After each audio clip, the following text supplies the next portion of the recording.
Western Australia, which is one of the largest states in the world. Summer waits by the sea side.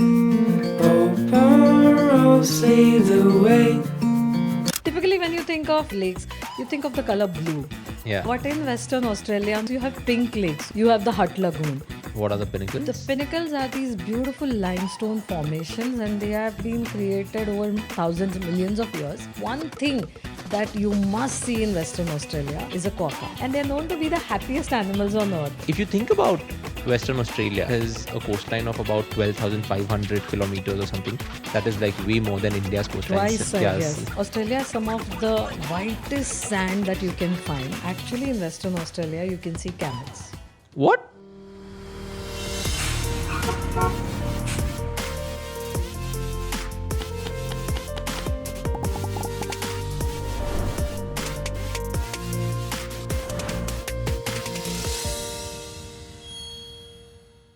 Hi everyone. It's been more than 3 years that we're doing our podcast Travel, Explore, Celebrate Life. And it was only the other day that we were sitting with our friends from Western Australia and they were like, why don't you do a podcast specific about Western Australia, which is one of the largest states in the world, and also about Perth, which is often known as one of the most livable cities in the world. So Sunila and I sat down and decided to do a podcast. So here it is. But today Sunila's told me that she wants to change the format a bit. So what's this new format you're thinking? Neil, when I was researching about Western Australia, and I've been there, I have been to Perth, Rottnest, and a few places, but there's just so much of this beautiful state that I haven't seen. And I think many of our viewers have not been to Western Australia. It's like Australia's best kept secret. So when I was going through things there and I was just jotting down things for our podcast, I thought that it was like a rainbow of colors. I mean, everything about this state is so colorful and beautiful that I thought let's do something else and kind of match the colors to places. So like let's start picking a color, any color that comes to your mind, and I'm sure I'll find a place somewhere in Western Australia that suits the color or which reminds us of that color or something. So I thought let's do something different. So I pick a color and then Yes. you tell me about a place Yes, in and Western I can Australia. pick a color and you can talk about a place too. Well, I've done an episode of Know the Unknown on the bubblegum lake Yes. of Australia. Yes. Those are the pink colored lakes. So let's start with pink. I think so. And you've already given out the answer. So typically when you think of, other cities or alpine regions in the world, or you think of glacier lakes, you think of the color blue. Yeah. But in Western Australia, you not only have blue lakes, you have pink lakes. And what is stunning, Neil, is that this pink lake, they say, like everyone's, wondering what gives it this color. Is it the algae? What is it, biologically that is making the lake pink? But what is stunning is that even if you bottle up this water, it still looks pink. Yeah. Which is a little That's what crazy. they say. The scientists are still not able to figure out what it makes it pink. Have you been to the pink lakes? No, I haven't, unfortunately. But I'm thinking there are 2-3 road trips that I want to do. So while thinking of the podcast, I was like, when I go to Australia, this is still on my bucket list. So one is to go from Perth towards South Australia, towards Adelaide, and then on the way to do Esperance and Lake Hillier.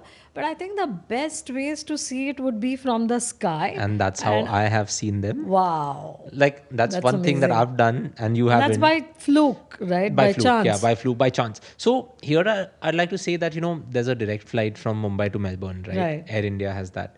At the start of the year, it was a friend's wedding in Melbourne and I decided to take that. And one of the best things about that flight is not that it's direct, but it takes a route which touches the western coast of Australia and then you fly towards Melbourne. So it's like this wavy route that it takes after departing from Mumbai. So if you think about Western Australia, right, it has a coastline of about 12,500 kilometers or something. That is like way more than India's coastline. Twice, I guess. 7,500 is India's, right? Yeah. And once that flight hits Australia, from then on, it's just flying via the coast. Oh, So wow. up until Melbourne, you're just seeing the coast and coast and Amazing. coast. So there's the desert, there's the coast, there's the desert, there's the coast. You are going to Melbourne I in am. a month or something, Yeah. but I don't think it's the direct flight. It's on Singapore Airlines, so I'm flying via Singapore. And on that topic, Neil, just to kind of explain to everyone how big Australia is and how big Western Australia is also.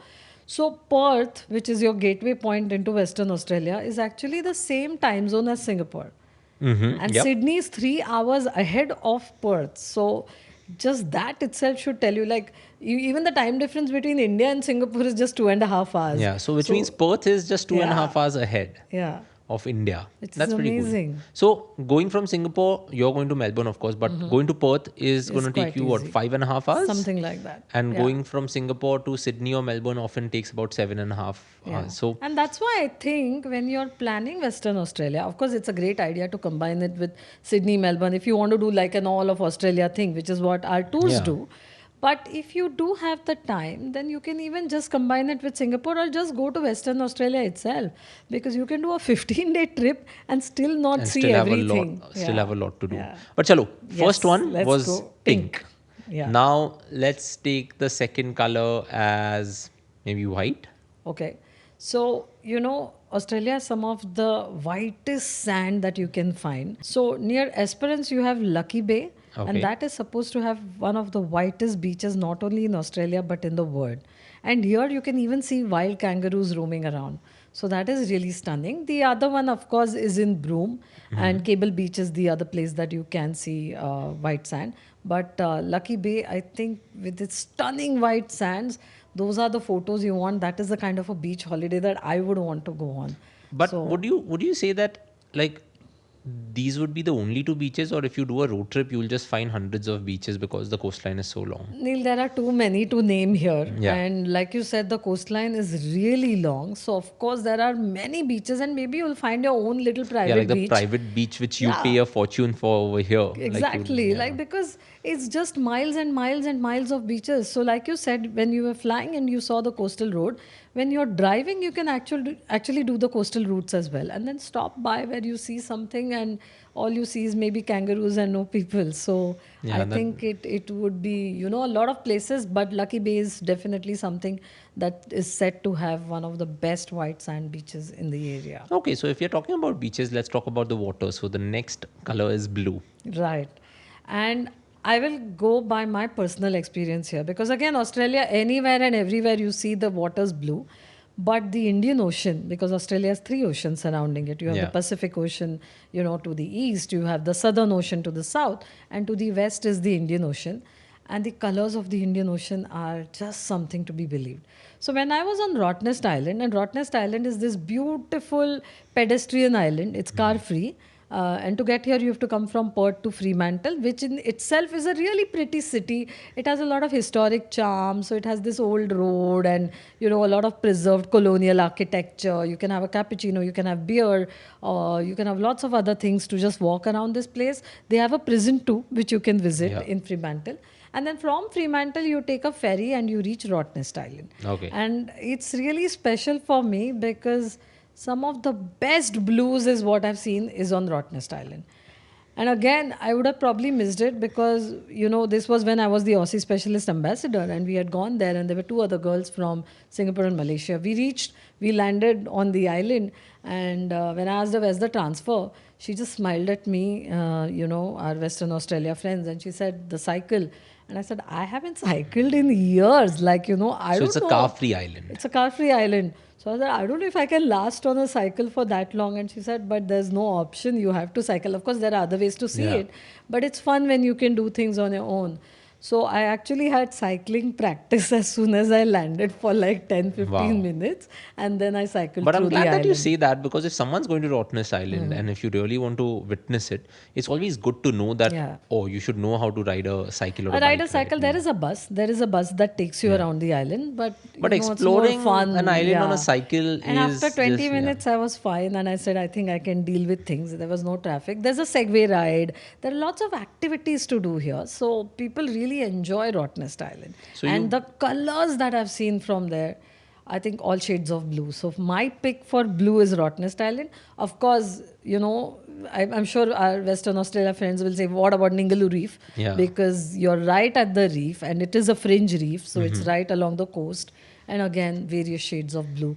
And everywhere, all the coast and all the water is stunning. But for me, it was Rottnest Island.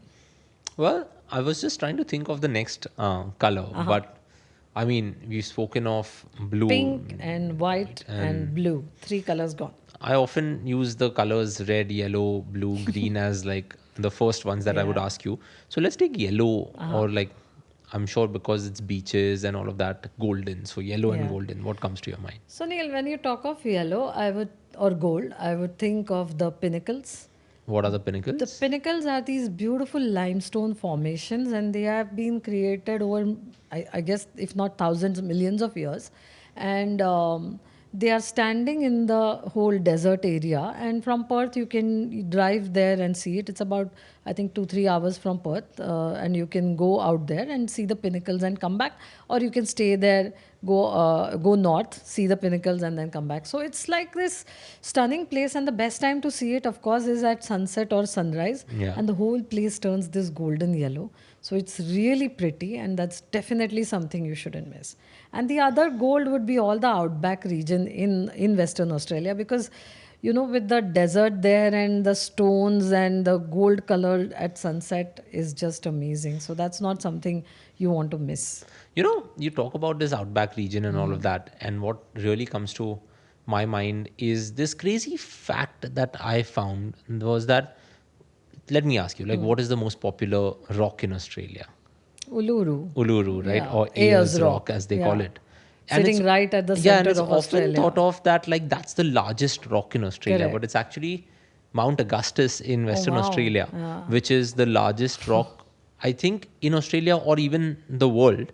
But it's not as popular just because Ayers Rock has this like nice The shape, shape. and So Mount Augustus. yeah, That's Mount something, and that's Augustus, in yeah, Western Australia, in right? Western Australia. So Wow. that is the largest rock in Neil, as we're Australia. talking, if you realize there's so much of natural wonders in this state, like the Pinnacles, Western Australia, and there are more things to come. There's also that wave rock, right? Yes. Because I remember finding out, and people often say that when you come to Western Australia, there are waves in the water and there are waves on land, is And what in they stone, say. waves Yeah. in stone. And when I saw the photo of the Yeah. wave rock, It's it's like amazing. this crazy rock which Yeah. just feels like a wave is about to break. So that's something that, I would really like to do. So a good combination is to go from Perth to Haydn, Okay. see the wave rock, and then proceed ahead to Lake Hillier, and then come to Esperance, do your golden outback and all of that, and then go to the Lucky Bay, the whitest beaches, and then come back to Perth.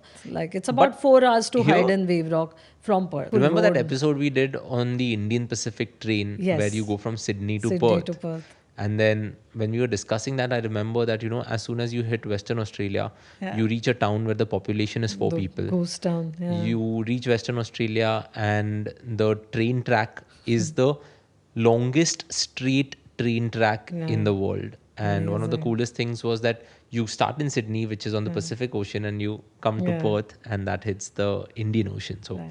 that's pretty cool. Now we spoke about golden and yellow. We spoke about all of the other colors. Green is left. What about green?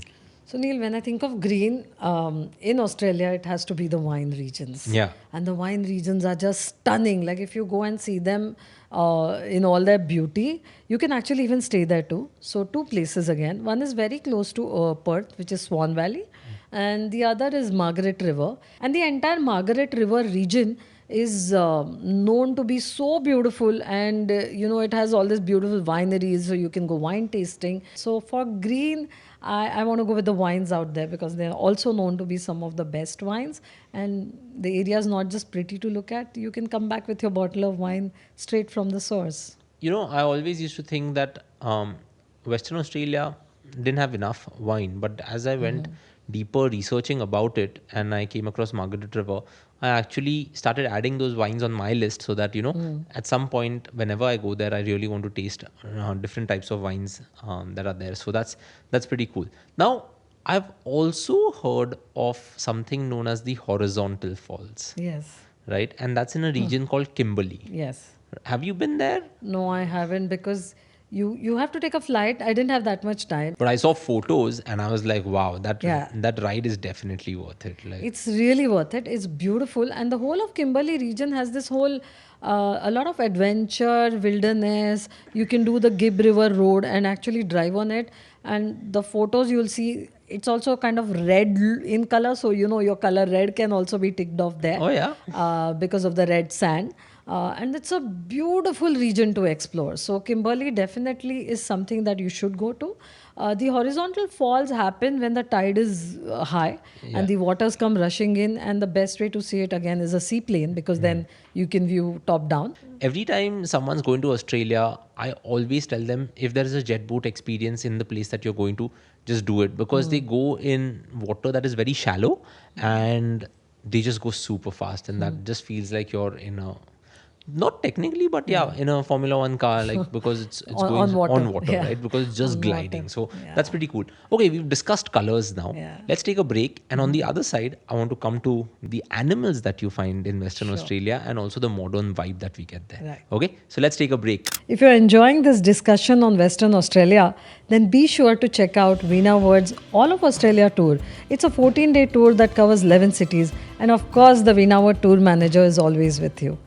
Now, let's get back to our conversation. And we are back. Now, Sunila, let's talk about the wildlife in this part of Australia. You mentioned kangaroos briefly. So tell us again where you can see kangaroos and what is the other wildlife that you see in this part of Australia. Neil, you can, of course, see the kangaroos in one of the conservation centers. Swan Valley has one. But I think it's nicer when you really see them in the wild. So, along with seeing them at one of these centers, what you can do is set off, say, to Yanchep National Park, which is just north of Perth, or like I mentioned, Lucky Bay near Esperance. That also you can see the kangaroos, in the wild, just lazing around. And, I think one tip here is that they say that the kangaroos are really more active at dawn and dusk. So if you really want to see them, then head out early morning or late evening, and you'll be sure to catch them. So after kangaroos, what else? I think the number one animal, I mean, I don't like to really, give numbers to animals, but the one thing that you must see in Western Australia is a quokka. A And quokka, the yes, Quokkas yes. are seen on Rottnest Island, and they're known to be the happiest animals on earth. This is what we call them. Because of the way that their mouth is shaped, it always looks like they're smiling, and they look so cute. And they're very curious animals, like marsupials, but very, very curious, small little things. And if you're around, they're not too shy. They will come to you, and it's become a thing is to take a selfie with the quokkas. Yeah, I remember in 2016 it was like a viral sensation. Yes. Yeah. And Roger Federer went there and he took a selfie with the quokka, which kind of just made it, Yeah, it went like- crazy. Like everybody had to go, and you have to try and take, and to take the selfie, you actually have to lie flat on the ground. Oh, yeah? Because they are like little creatures on the ground. So the best selfie is when you actually just lay flat and then position your camera and the quokka comes smiling with you. That's pretty cool. It's cute. They're really So we have cute. the quokkas, we have the kangaroos. What else? Okay, one more thing I think that a lot of people wouldn't know is that actually in Western Australia you can see camels.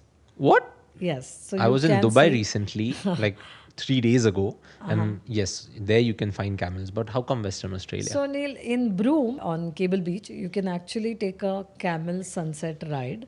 Like during sunset, you can go on a camel ride on the beach. And the camels came into Australia, around I think the 1860s is when the Afghans brought them in from the whole Indian subcontinent and Afghanistan Okay. and Balochistan, because they needed a strong animal to work who could take the desert. So they're not indigenous to Australia, but they brought them in so that, they needed an animal that could take the load, could work in the weather and all of that. And the horses and the ox were getting tired, and they found that the camels could do it. So in fact, the camel trainers were known as Afghan cameliers, and we spoke about it also during our podcast on the Oh, yeah, trains. the that the Ghan. Ghan. So Yeah. the Ghan comes from Afghan. So you find these camels all across Western Australia, So or at the only in- very top, you will find the camels, and after the work was done, they just release them into the wild. So you actually have wild camels too out there, but you can also take a camel ride. So something you would have yeah, never thought of. I had forgotten Yeah. about this fact which we had discussed in the last episode when we spoke of trains in Australia. Great camels. Now, I also read that you can do whale watching or swimming with the whales. Is that true? Yes, so at Ningaloo Reef, you can do a whale watching cruise or you can even swim with them. And I think manta rays, it has more than some 300 species of fish. So the corals are really beautiful, healthy, and you can go snorkeling and have your, fill of all the aquatic animals you could think of. So for that, head to the Ningaloo Reef and you won't be disappointed. You can also see turtles in Western Australia. So all the sea life that you could think of, you can see it out there. So you go there for nature, you go there for wildlife also. Now I'm going to come to Perth because by the time this episode airs, we will be around the famous Waka Test, which is the Western Australia Cricket Association and the Perth Stadium. Hopefully, India performs much better than how we did in the New Zealand series, and I'm quite excited for it. So let's talk about Perth. We covered it briefly on our Border Gavaskar Trophy episode. And if you haven't watched that episode, you can find the link in the description below. But speaking of Perth, what do you think? Like, how would you describe Perth and what was your experience like? Perth was an amazing city. I think I had the best food. I always have great food in Australia, but in Perth, I tasted some of the best meals, and one of the best breakfasts I had was at Kings Park. So it's also a botanic garden and a park, and one of Larger than Central Park or the Yes. largest it's the largest 400 hectares. city park in the world is Yeah. what I've heard. Yeah. Yeah, more than 400 hectares Something of like that, land. So yeah. it's you could spend the whole day there if you want to. Most people don't have that luxury when they go in, but I think you should remember what you like and accordingly make your itinerary when you're going because you think it's a park in a city, but it's not just that. Like when you go in, there's so much to do, so much to see, nice viewpoints, there are walks, there are trails, and then there are some amazing restaurants. So we had one of the most pretty looking breakfasts, I would say, and also delicious and quite healthy. So that was at Kings Park. So that is something everybody should visit. The Perth Mint is actually quite interesting. I Yeah. enjoyed that visit because it's not everywhere that you get to see, and it's a nice working mint. You get to see how gold is made, and they had this huge coin of Australia. It's you the know, in gold. largest minted coin in Correct. the world. Yes. It weighs yes. 1 ton. Yeah. Yeah. Amazing. So it stands in the middle of that mint. So that is a nice visit. And in fact, Neil, if it's like a corporate or something, who's I was just going to there- ask you that. Yeah, like it's a great visit for the corporates because you can put your logo onto a coin and have a nice souvenir when you're coming back. So I think it's a great visit. Speaking for of that. corporates or companies, like, would it be a great destination for companies to do like a retreat or like an incentive trips? Definitely, because the last time we had the World Cup there, we did do a corporate group to Perth and they loved it because, like corporates usually don't have too much time on their hand and you have about 4-5 days with the time difference and the timing taken to reach. It's not that far. We spoke about it Yeah. already. So it's a close flight from Singapore. So it kind of fits in really well. And you have lots of things to do in and around Perth itself Yeah. and take some excursions. Go out to the Pinnacles or go out to Rottnest Island, spend a day out there, and you will have a beautiful program that works. Well, if you're listening to it and if you're planning your company trip, think about Western Australia and Perth because it would be great in my opinion. So, Sunila, we've discussed One a lot. more thing, Neil, I want to add before we stop on Perth itself is the city has a lot of murals. So it's a beautiful idea to do a walking tour out there, and you see this murals at every corner, and it's nice to have a guide because then they tell you things about it, what is where. So it's a great way to do it, and I think the best part of Western Australia is that you have a very modern, absolutely modern city like Perth. But it also has its quirks and it has a little bell tower and it has this little alley which looks like olden times Britain. And then you just step out into the shopping area, which is fantastic. So it's got a good mix. And you do have the indigenous people or the Aboriginals of Australia also out there. So you can actually do a tour with them.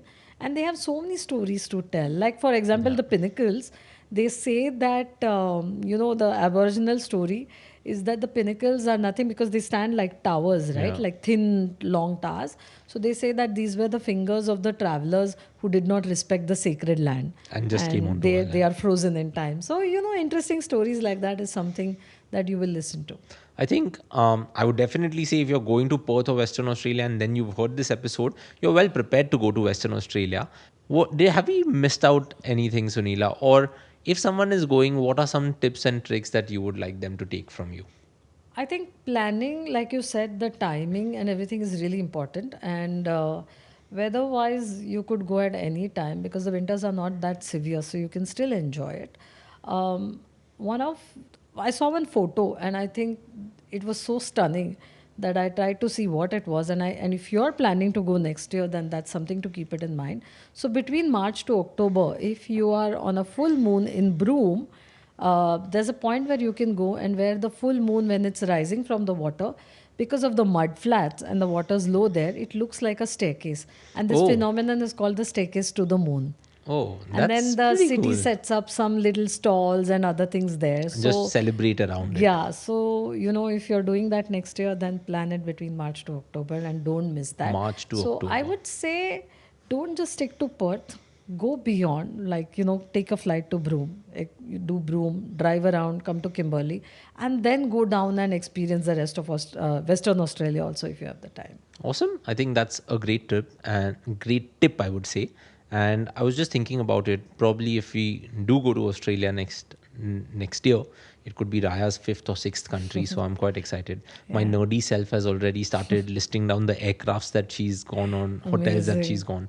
But good. Thank you so much for taking us on this deep Yes. dive of Perth and surrounds, Western Australia, one of the largest states in the world with a coastline longer than India. So awesome. Listeners, if you like this episode or if you have any observations or feedback, let us know. My email ID is neil, Neil, @veenaworld.com, and Sunila's is SUNILA @veenaworld.com. Thank you so much for listening, and we will come to you next time. Until then, wherever you're watching it from, keep celebrating life. Bye bye. Bye.